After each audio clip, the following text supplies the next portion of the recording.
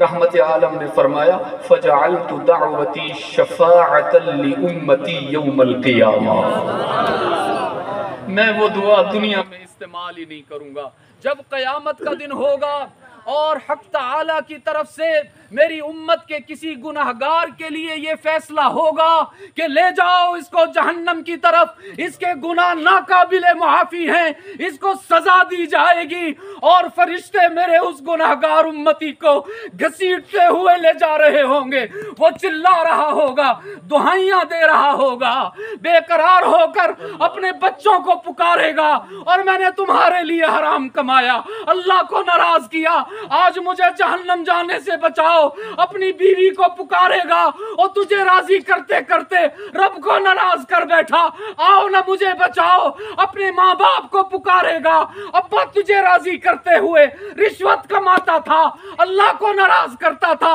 آؤ نہ مجھے بچاؤ، تو منچن آباد والو اللہ کی قسم نہ اولاد اس کو بچائے گی، نہ ماں باپ قریب آئیں گے، نہ بیوی قریب آئے گی۔ اس دن دیکھ لینا، اپنی آنکھیں کھول کے دیکھ لینا، جب کسی گناہگار کو جہنم کی طرف لے جایا جا رہا ہوگا، جب کوئی کام نہیں آئے گا، اس دن میرا اور تمہارا نبی محمد مصطفیٰ اللہ کے سامنے ہاتھ جوڑ کے کھڑا ہو جائے گا، آنسوؤں کی برسات میں عرض کرے گا الہ العالمین تو نے مجھے خاص دعا دی تھی، میں نے دنیا میں استعمال نہیں کی، آج کرنا چاہتا ہوں، میری دعا قبول فرما اور اس گناہگار امتی کو جہنم سے بچا کر جنت میں داخل فرما۔ سبحان اللہ، میرا آقا اس قابل نہیں کہ اس کو چھوڑ دو، میرا نبی اس قابل نہیں کہ اس سے محبت نہ کرو، میرا نبی اس قابل نہیں کہ اس کو آئیڈیل بنانے کے بجائے ارے کسی اور اداکار کو، کسی کھلاڑی کو، کسی اناڑی کو آئیڈیل بناتے ہو،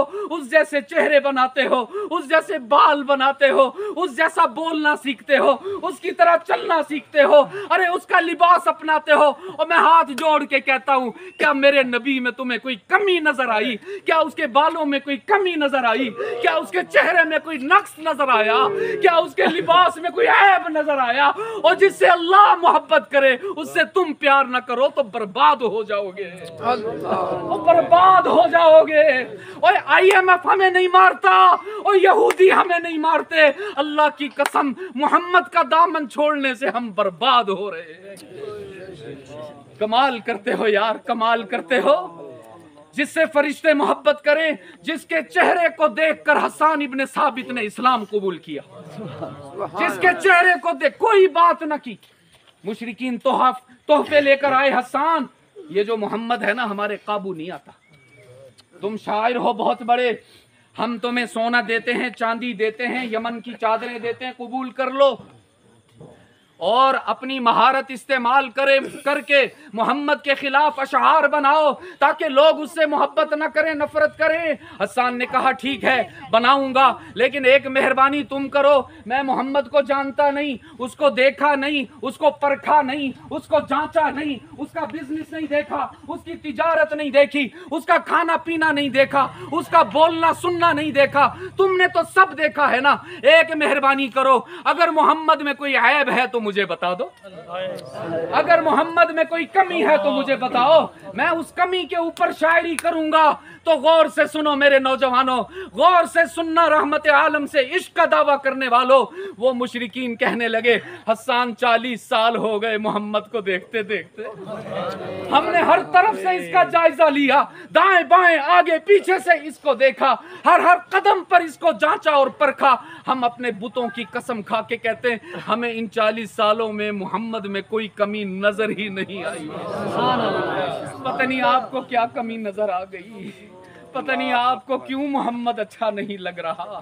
حسان نے کہا پھر میں کیسے اس کے اندر شاعری کروں، مجھے تو عیب پتہ ہی نہیں۔ انہوں نے کہا وہ ایک راستہ ہے، وہاں سے روزانہ محمد گزرتے ہیں، وہاں سے روزانہ آقا گزرتے ہیں، وہاں سے روزانہ آمنہ کا لال گزرتا ہے، وہاں بیٹھ جانا، جب وہ گزرنے لگے اس وقت دیکھنا کوئی نہ کوئی کمی تمہیں محمد کے چہرے میں، اس کے لباس میں، اس کے بالوں میں، اس کے گالوں میں، اس کے ہونٹوں میں، اس کے دانتوں میں، اس کے ماتھے میں، اس کے سینے میں، اس کے ہاتھوں میں، اس کی انگلیوں میں کوئی نہ کوئی کمی تو نظر آئے گی۔ حسان نے کہا ٹھیک ہے میں جاتا ہوں اس راستے پر۔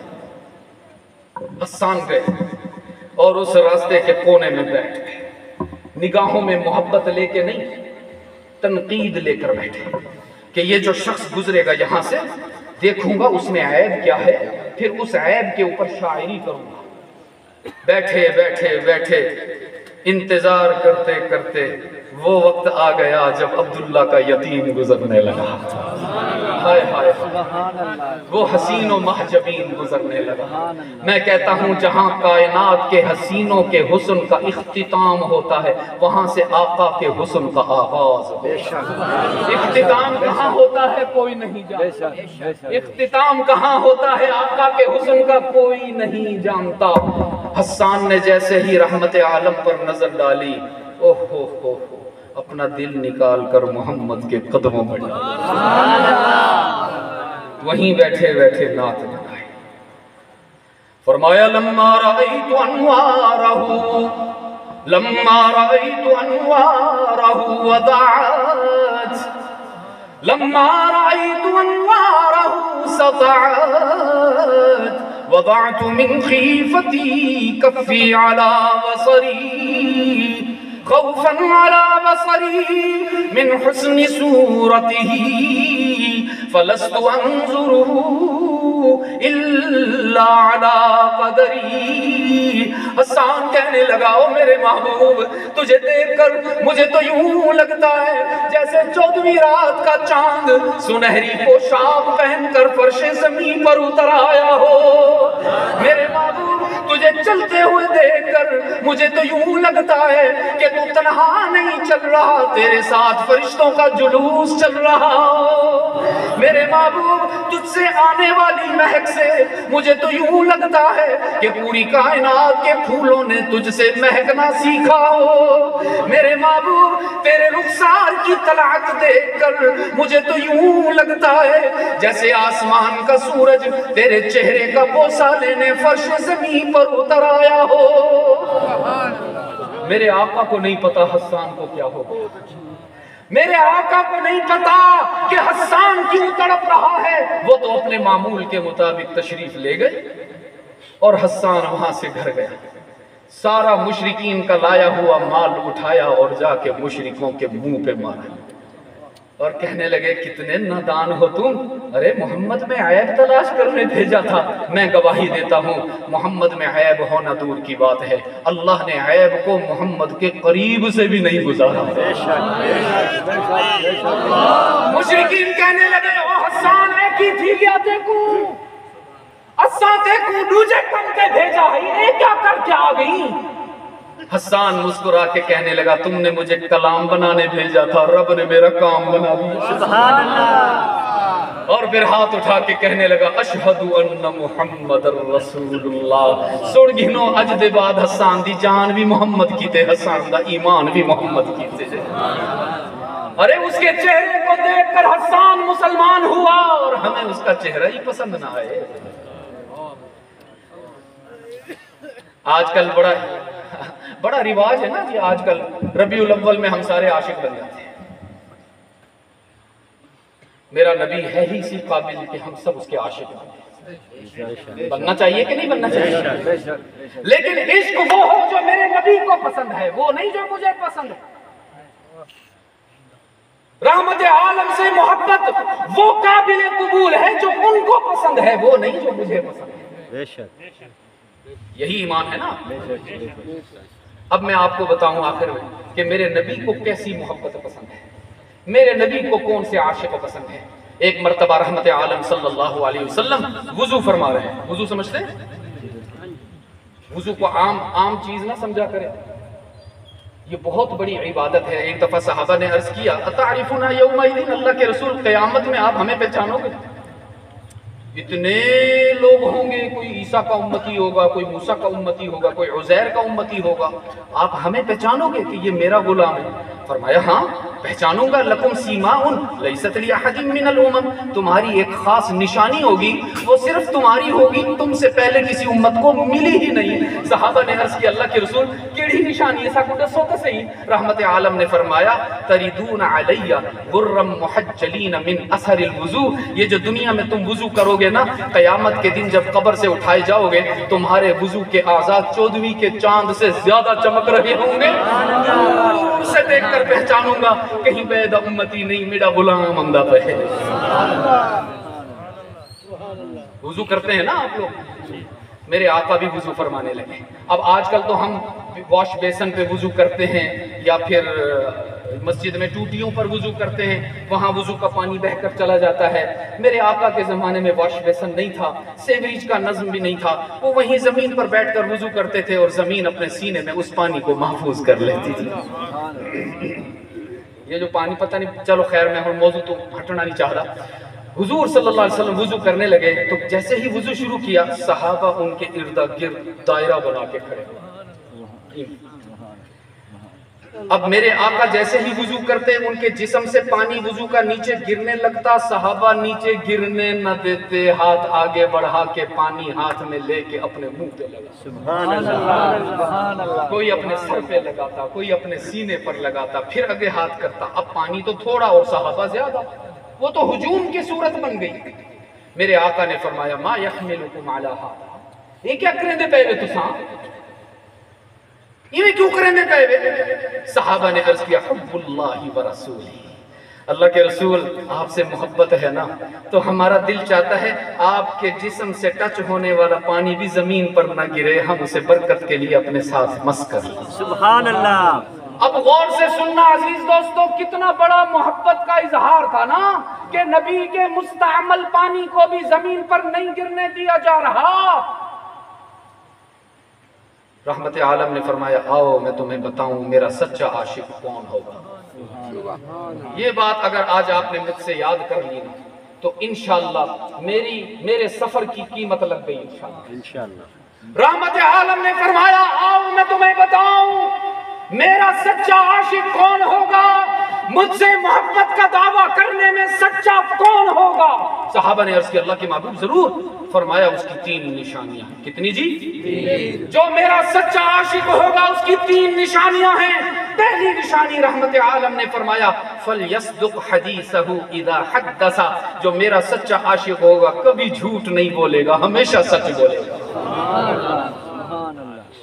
اب اس آئینے میں ہم اپنی تصویر بھی دیکھتے چلے جائیں کہ ہم جو عشق کے دعوے کرتے ہیں کیا ہم میں یہ علامت پائی جاتی ہے؟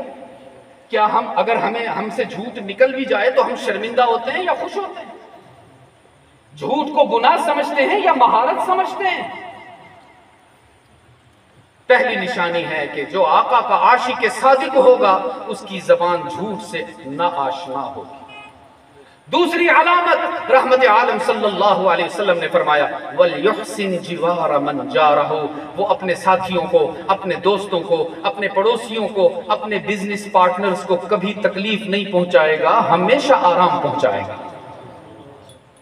اس آئینے میں بھی ہم ذرا اپنی تصویر دیکھیں.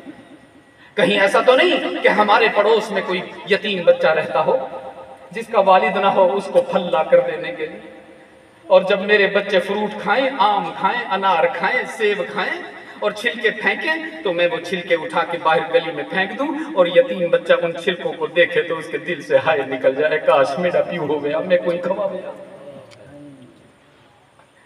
کہیں ایسا تو نہیں کہ میرے پاس بڑی گاڑی ہے اور میرے پڑوسی کے پاس موٹر سائیکل ہے اور میں بڑی گاڑی لا کے اس کے دروازے پہ کھڑا کر کے اس کا دروازے کا راستہ بند کر دوں. کہیں ایسا تو نہیں کہ میں اپنے کمزور اور غریب پڑوسی کی جگہ پر اپنی دیوار کو آگے بڑھا دوں. رحمت عالم صلی اللہ علیہ وسلم نے فرمایا ایک روز جبرائیل آئے اور مجھے اتنے پڑوسیوں کے حقوق بتائے کہ مجھے ڈر لگا کہ شاید اللہ حکم دے گا کہ جائیداد میں بھی پڑوسیوں کو شامل کر لیں. اتنے حقوق ہیں پڑوسیوں. اور تیسری بات رحمت عالم صلی اللہ علیہ وسلم نے فرمایا وَلْيُؤَدِّ أَمَانَتَهُ إِذَا اؤْتُمِنَ, کہ جو میرا سچا عاشق ہوگا جب اس کے پاس کوئی امانت آئے گی تو وہ اس میں خیانت نہیں کرے گا، دیانت کے ساتھ امانت کو بر وقت واپس کر دے گا۔ آپ ذرا ان 3 نشانیوں کو اپنے اندر تلاش کیجئے کہ ہم میں کتنی پائی جاتی ہے، اور پھر اللہ ہمیں توفیق دے کہ ہم یہ ارادہ بھی کریں اور کوشش بھی کریں کہ کم از کم ان 3 نشانیوں کو تو اپنی زندگی میں زندہ کر لیں۔ سب اس کی کوشش کریں گے۔ اللہ رب العزت ہم سب کی حاضری قبول فرمائے۔ اللہ رب العزت مولانا محمد طلحہ صاحب کی زندگی میں، عمر میں، اخلاص میں، علم میں اور جہد اور کوشش میں، مشقت میں برکت عطا فرمائے۔ ان کا شکر گزار ہوں، ان کا بہت اصرار رہا، میں ہمیشہ پہلو بچاتا رہا، آج ان کی محبت غالب آ گئی۔ اللہ رب العزت ہمیشہ آپ لوگوں کی اولادوں میں بھی دین کو زندہ فرمائے، آپ کی نسلوں کو بھی علماء اور مفتیان کرام بنائے، دعوت دین کے لیے آپ سب کو قبول فرمائے۔ اللہ رب العزت آپ کو اجر عظیم عطا فرمائے۔ بسم اللہ الرحمن الرحیم، اللہم صلی علی سیدنا و مولانا محمد وبارک وسلم علیہ۔ ربنا ظلمنا انفسنا وان لم تغفر لنا وترحمنا لنکونن من الخاسرین۔ اے اللہ ہم کمزور ہیں، ہم نالائق ہیں، ہم گناہگار ہیں۔ اے اللہ کہیں میں کو پتہ ہوئے نہ ہوئے تیرے کو سارا کچھ پتہ ہے، تیرے سے کچھ چھپا ہوا نہیں ہے یا اللہ۔ تیری مہربانی تو نے دنیا والوں کے سامنے ہماری عزت رکھی ہوئی ہے یا اللہ۔ ہم ہاتھ جوڑ کے عرض کرتے ہیں جیسے دنیا میں تو نے ہمارے گناہوں کو لوگوں سے چھپایا، حشر میں ہمارے گناہوں کو ہمارے نبی سے چھپا دینا، ہمیں ان کے سامنے شرمندہ نہ ہونے دینا، ہمیں ان کے سامنے رسوا نہ کرنا یا اللہ۔ ہماری کسی نیکی کو بہت بڑا بنا کر ہمارے نبی کے سامنے پیش فرما دینا تاکہ ہمیں دیکھ کر ہمارا نبی ہم پر فخر کرے، ہماری وجہ سے ہمارے نبی کا سر دوسروں کے سامنے نیچا نہ ہو جائے۔ اے اللہ کریم جتنے بیمار ہیں سب کو شفا عطا فرما۔ اے اللہ جتنے اس دنیا سے جا چکے ایمان کی حالت میں، بالخصوص ہمارے والدین، اساتذہ کرام، عزیز و اقارب، رشتہ دار، پڑوسی، اے اللہ سب کی مغفرت فرما دے۔ اے اللہ اس مجمع میں جتنے لوگ اپنے دلوں میں جو حاجات اور ضروریات لے کر بیٹھے ہیں، اے اللہ ان سب کی حاجات کو پورا فرما دے۔ اے اللہ ہمیں جس طرح تو نے ہمیں غیر کے سامنے سجدہ کرنے سے محفوظ رکھا ہے، اسی طرح ہمیں دوسروں کے سامنے ہاتھ پھیلانے سے بھی محفوظ فرما لے۔ اپنے نبی کی سچی اتباع نصیب فرما دے۔ اے اللہ ہماری اولاد کی حفاظت فرما، ہماری نسلوں کی حفاظت فرما، ہماری بیٹیوں کی عزت اور آبرو کی حفاظت فرما۔ اے اللہ ہمارے بچوں کو اپنے دین کے ساتھ وابستگی نصیب فرما۔ اے اللہ ہمارے وطن پاکستان کی حفاظت فرما، جو اس کے خیر خواہ ہیں ان کی عمر میں برکت دے، جو اس کے بدخواہ ہیں ان کو ہدایت نصیب فرما۔ اے اللہ یہ جتنا مجمع یہاں رات کو 12 کے بعد بھی تیرے پاس بیٹھا ہوا ہے یا اللہ، تیرے اور ہمارے درمیان کوئی رکاوٹ نہیں، تو ہمیں دیکھ رہا ہے، تو ہمیں سن رہا ہے، تیری نظر ہمارے دلوں پر ہے۔ اے اللہ اس آدھی رات کے وقت میں تو ہم سب کے لیے جنت الفردوس کا فیصلہ فرما۔ ہمیں پتہ ہے ہم قابل تو نہیں ہے، لیکن تو یا اللہ بے نیاز ذات ہے، نہ تو نے کسی کو جواب دہی کرنی ہے، نہ کوئی تجھ سے پوچھ سکتا ہے۔ تو اس مبارک پروگرام کے اختتام پر جس نے شرکت کی ہے، جس حوالے سے شرکت کی ہے، سماعت کی ہے، تلاوت کی ہے، بیان کیا ہے، یا دینی یا مالی حوالے سے معاونت کی ہے، اے اللہ سب کی جنت الفردوس کا فیصلہ فرما دے۔ وصلی اللہ تعالی علی خیر خلق سیدنا محمد وعلی آلہ وصحبہ اجمعین، آمین برحمتک یا ارحم الراحمین۔ السلام علیکم ورحمۃ اللہ۔